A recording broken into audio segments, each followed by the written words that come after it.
We're gonna make macadamia nut waffles. This is actually the very first recipe that I learned how to make. It's a very versatile recipe.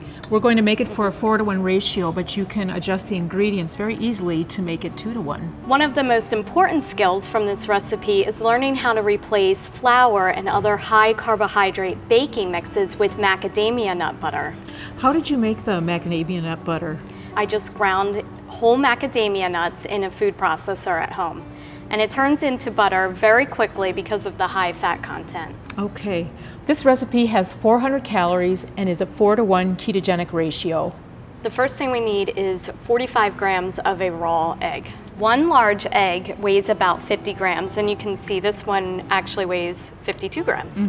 So all we need to do is whisk it together until the yolk and the white part are combined.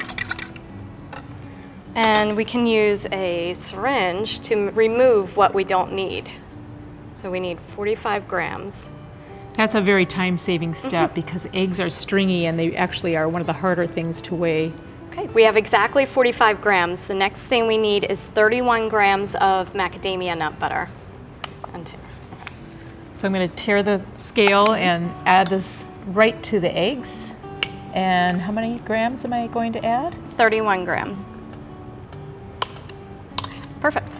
Okay. And then we need 13 grams of melted coconut oil. Go ahead and mix it together. And we can add a couple drops of liquid stevia. Okay, that looks perfect. Ready? Okay. And Beth, I especially like this waffle iron because it has smaller size cavities for the waffles. So when you're working with smaller amounts, you can still possibly get a full waffle and not just a partial waffle. And these are such cute shapes, especially for children.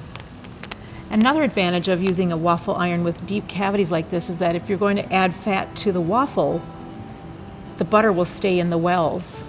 You'll see that this waffle iron will hold this batter very well and none of it will spill out over the sides. It looks like you've made these many times before, Dawn. Does your daughter like these? She loves them. She's been eating these almost daily for the entire time she's been on the diet. Okay.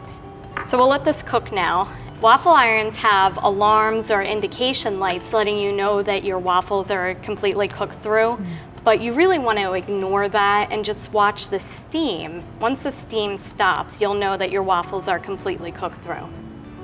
Okay, I think they're finished. Oh, they so look we great. can just use this handy little fork to take them out.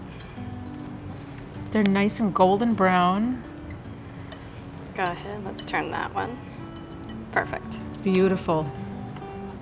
And you can go ahead and sprinkle a little cinnamon on top. And there you have it. Dawn, can you freeze these waffles? You can. I actually make this in a very large batch, usually about 12 servings. I just weigh out the batter that I need for each serving and then bake them and then put them in plastic wrap and they freeze beautifully. And then when you thaw them, how do you warm them up? Okay, the one thing you don't want to use is an upright toaster. Because of the fat content in these, it will seep out and smoke and you know, it's not good. Okay. So you can use a microwave or a flat toaster oven, and just a few seconds in the microwave is all they need.